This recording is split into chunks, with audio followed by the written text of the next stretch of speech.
Bonjour à tous, je suis Céline Ducroquet, déléguée... Non.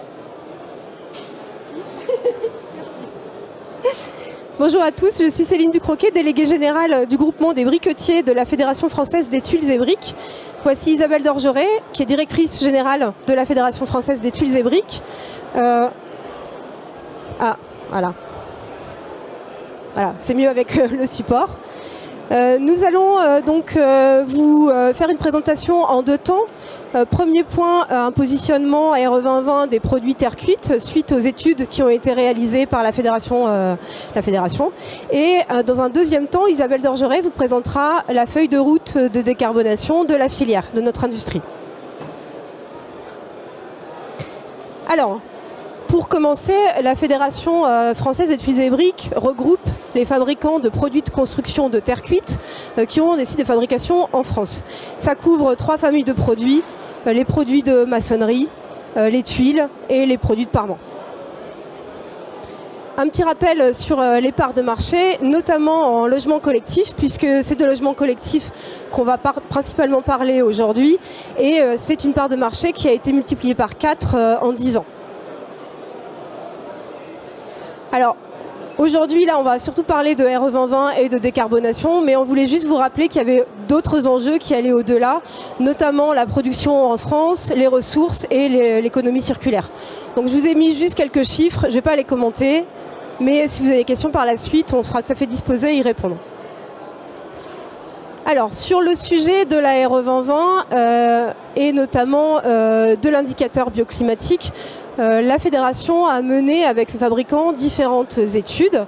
Donc on en a mené une en fait en maison individuelle avec le bureau d'études Bastide-Bondou, une en logement collectif avec le bureau d'études Pouget Consultant, et pour un peu situer le positionnement des produits face à la RE 2020. Ce qu'on a souhaité volontairement, c'est d'utiliser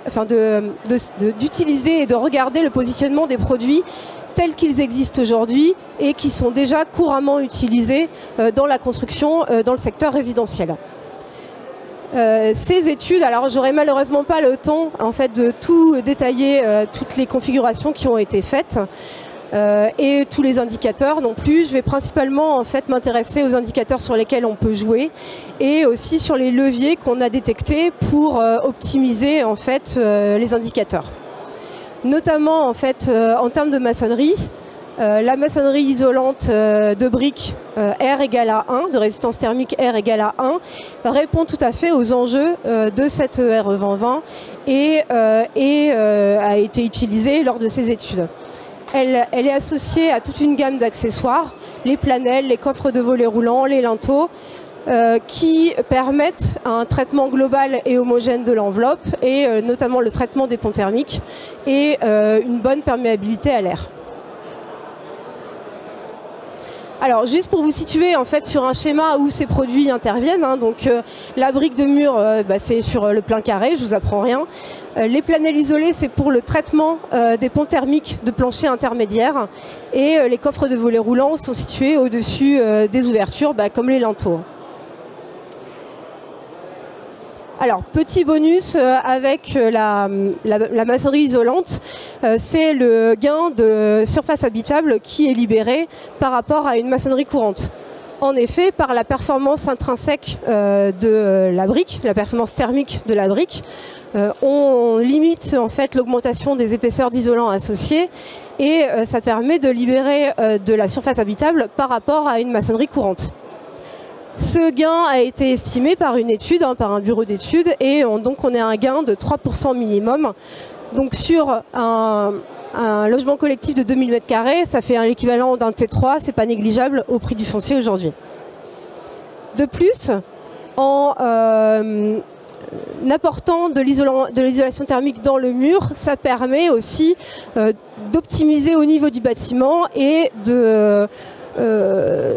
d'optimiser notamment l'isolation des planchers. Il y a vraiment une réflexion globale au niveau du bâtiment à mener. Alors, si on en vient justement au descriptif technique du bâtiment qui a été utilisé, donc on est sur un bâtiment de R+2, 12 logements, 822 m² de surface habitable, de chab, et une inertie moyenne.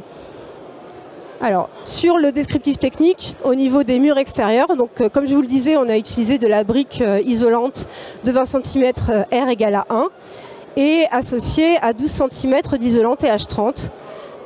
Et pour le traitement du plancher intermédiaire, des planels isolés de résistance thermique R égale 0,5. Sur les autres prestations, c'est dans le tableau, je vous laisse découvrir, je ne commenterai pas. C'est des prestations qui sont assez courantes. Alors, sur l'indicateur BBio, qui est l'indicateur qui est maintenant dimensionnant pour cette RE 2020, on obtient les résultats suivants, donc avec le bâtiment tel qu'il vous a été présenté, sans optimisation. Le BBio se décompose en 3 grandes composantes. Donc en rouge, orange, vous avez le besoin de chauffage, en vert, le besoin de refroidissement, et en jaune, le besoin d'éclairage. Alors, le petit trait rouge au-dessus des barres de graphique, ce sont les BBio max du bâtiment pour chaque zone climatique. Donc là, on a testé les 8 zones climatiques. Ce qu'on constate, c'est que ce bâtiment, sans optimisation, respecte tous les seuils BBio max de toutes les zones climatiques, avec une marge assez confortable de 5 à 11 points. Au niveau du confort d'été, l'indicateur DH pour degrés-heure, de la même façon, on a testé sur les 8 zones climatiques ce bâtiment sans optimisation. En vert, vous avez les DH sur la zone traversante et en rouge-orange, les DH sur la zone non traversante. Alors, ce qu'on remarque là, c'est que tous les DH de toutes les zones climatiques respectent le seuil haut de 1250 degrés-heure, sauf en zone H3 où une optimisation a été faite pour respecter ce seuil en zone non traversante. Alors là, en l'occurrence, le bureau d'études a utilisé des volets roulants, mais d'autres optimisations sont possibles et on reviendra dessus. Alors, 2 leviers qu'on voulait en fait partager avec vous aujourd'hui pour optimiser le BBio et notamment ici le BBio. Donc c'est l'utilisation de coffres de volets roulants avec un coefficient de transmission thermique plus intéressant que celui qui a été utilisé dans l'étude de base. Donc dans l'étude de base, on a utilisé un UC de 1,5. Et là, l'objectif est de tester l'influence d'un coffre de volets roulants isolé avec un UC de 0,7 et un demi-linteau de UC égale 0,5 sur 3 zones climatiques, donc H1A, H2B et H3. Ce qu'on remarque, c'est qu'en utilisant en fait, des UC optimisés, on obtient un gain de 1 à 2 points suivant les zones climatiques sur le BBio, principalement en jouant sur le besoin de chauffage. Ces coffres de volets roulants sont tout à fait intéressants parce qu'ils s'associent parfaitement à la gestion crépusculaire qu'on peut utiliser dans les zones froides sur les volets roulants et dans les zones plutôt chaudes sur les BSO. Et donc là, les gains sont encore multipliés puisqu'on peut gagner jusqu'à 11 points en zone H3. Autre levier intéressant pour optimiser, là ça va être sur les degrés-heure, c'est l'augmentation de l'inertie thermique du bâtiment. Donc pour passer d'une inertie moyenne, comme on l'a vu sur le bâtiment de référence, à une inertie lourde, on va utiliser en fait des cloisons intérieures terre cuite pour augmenter l'inertie thermique. Alors là de la même façon, on a testé en fait 3 zones, H1A, H2B et H3. En vert, vous avez les zones traversantes. En rouge-orange, les zones non traversantes. Et on remarque en fait qu'en remplaçant une cloison à âme alvéolaire par une cloison terre cuite, on diminue bien les DH, que ce soit en zone traversante ou non traversante, avec une baisse qui va jusqu'à 300 points de DH en zone H3. Alors forcément, diminuer les DH, ça diminue aussi le BBio. Et donc là, on remarque en conséquence le besoin de refroidissement qui va diminuer et qui peut faire baisser le BBio au global jusqu'à 7 points en zone H3. Donc c'est un levier qui est assez intéressant, qui joue sur les 2 aspects. Enfin, Pour terminer sur les indicateurs qu'on va vous présenter aujourd'hui, le volet carbone avec l'indice IC Construction, l'impact de la construction des produits de construction et des équipements et du chantier du bâtiment.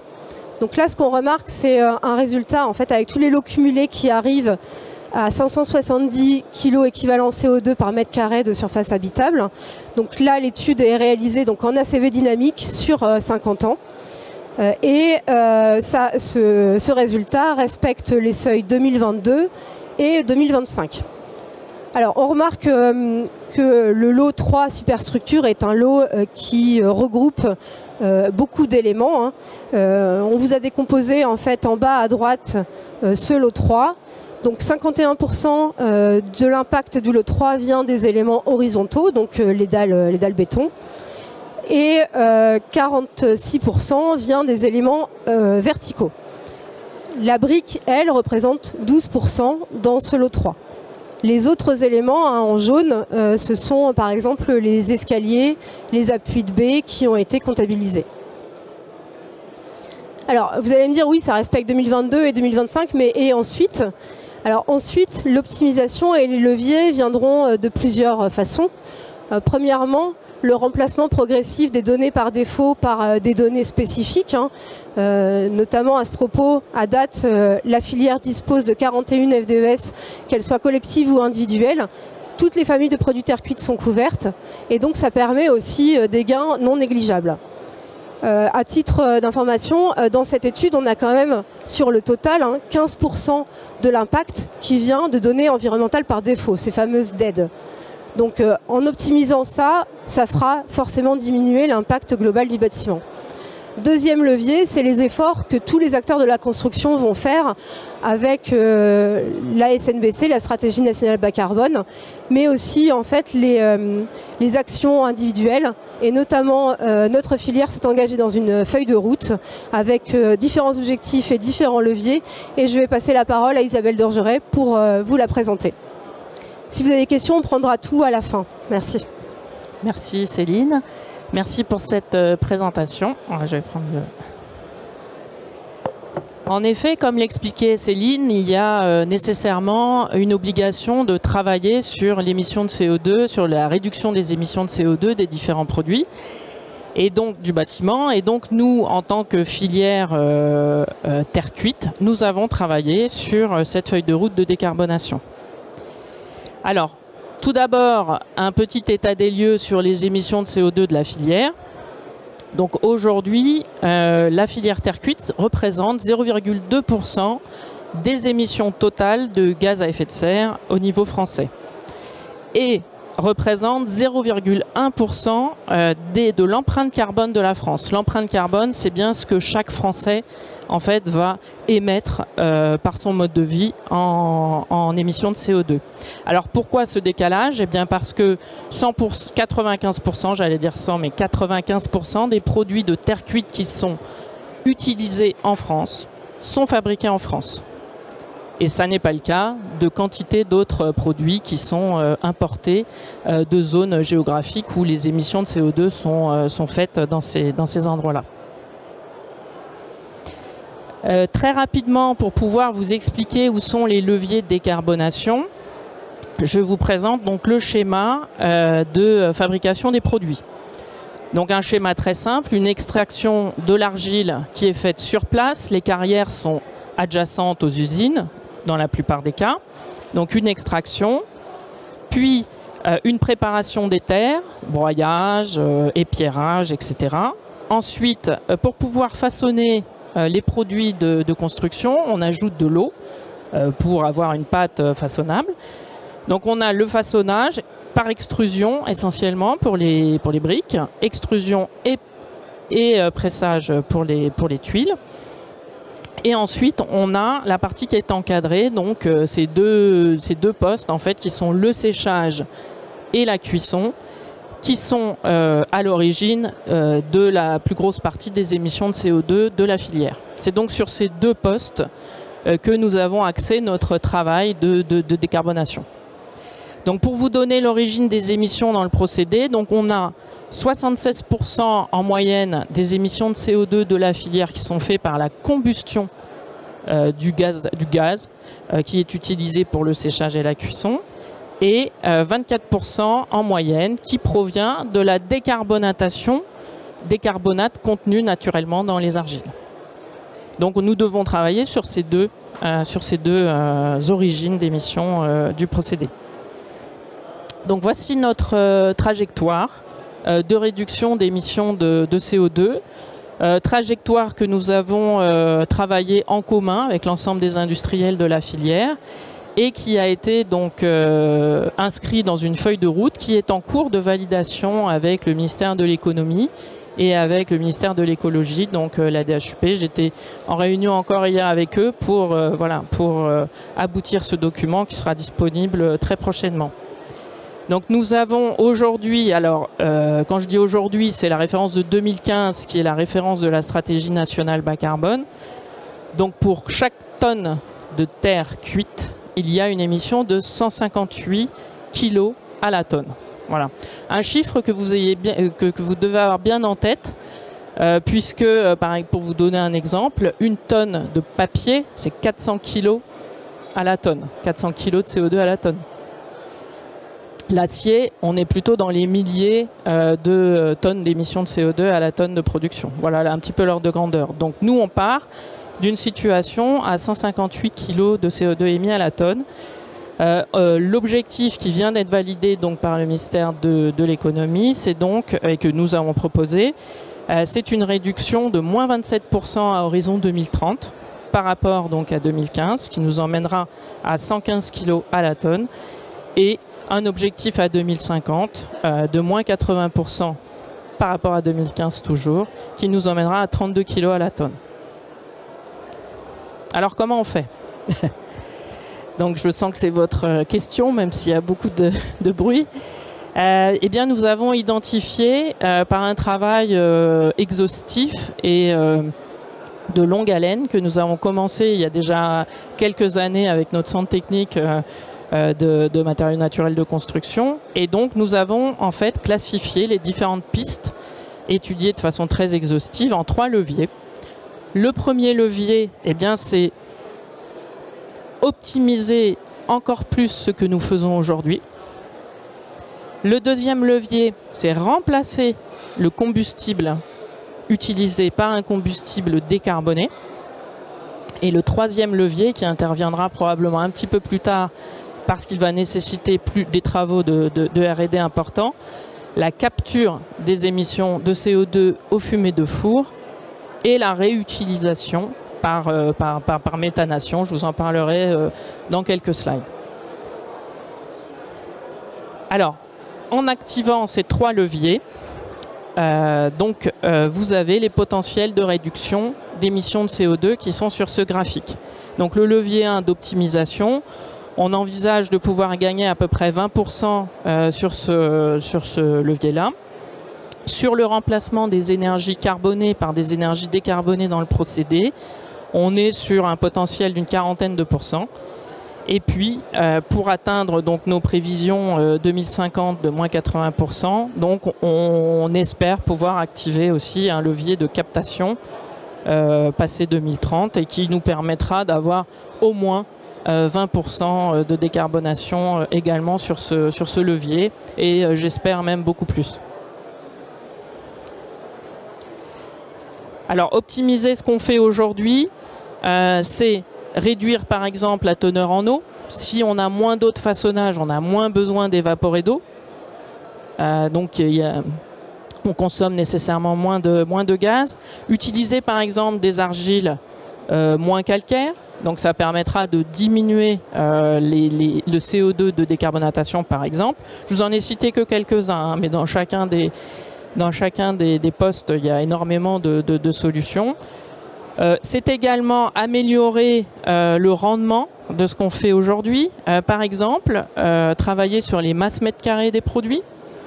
Aujourd'hui, les émissions de CO2 sont directement proportionnelles à la tonne qui est séchée et à la tonne qui est cuite. Donc si on arrive à améliorer la qualité de nos produits en réduisant les masses mètres carrés, on diminuera pour la même unité fonctionnelle les émissions de CO2.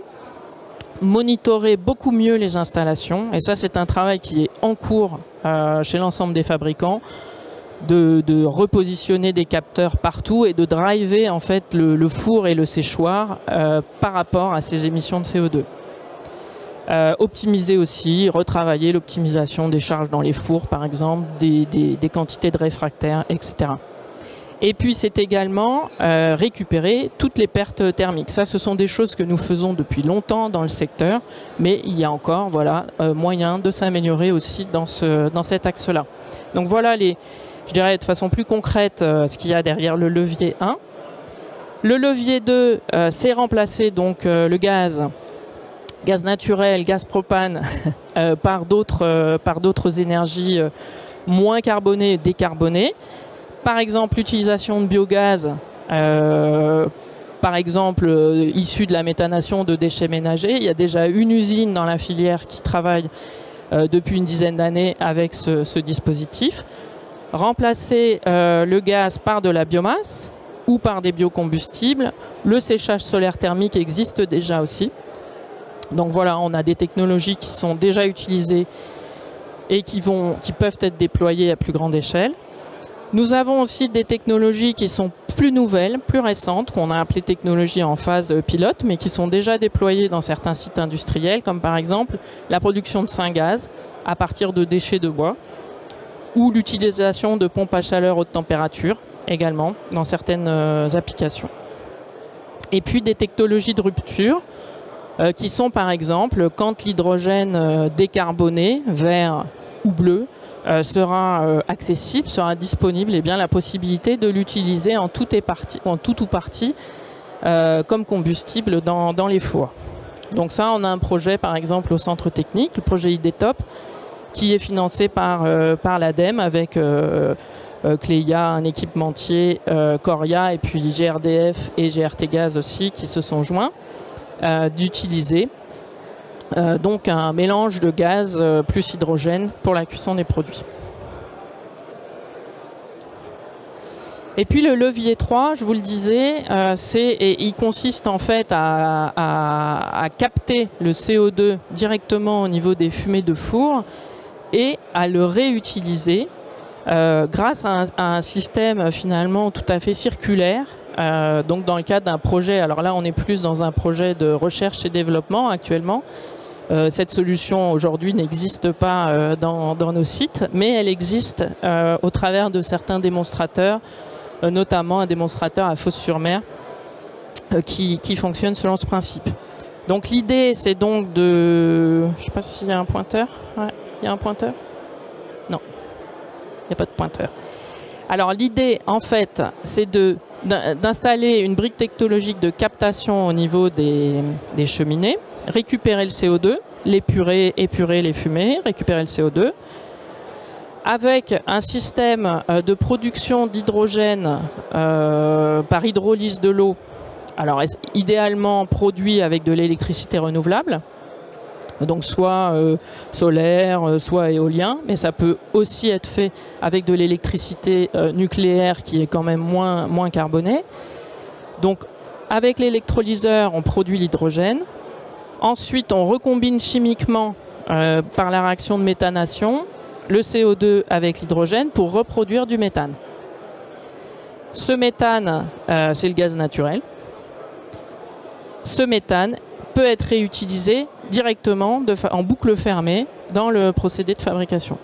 Donc voilà un projet sur lequel nous travaillons aujourd'hui avec différents acteurs. Le projet donc Recycarb pour recyclage du carbone dans l'utilisation. Ce type de réaction de méthanation a un rendement qui est assez élevé, mais qui n'est pas 100%.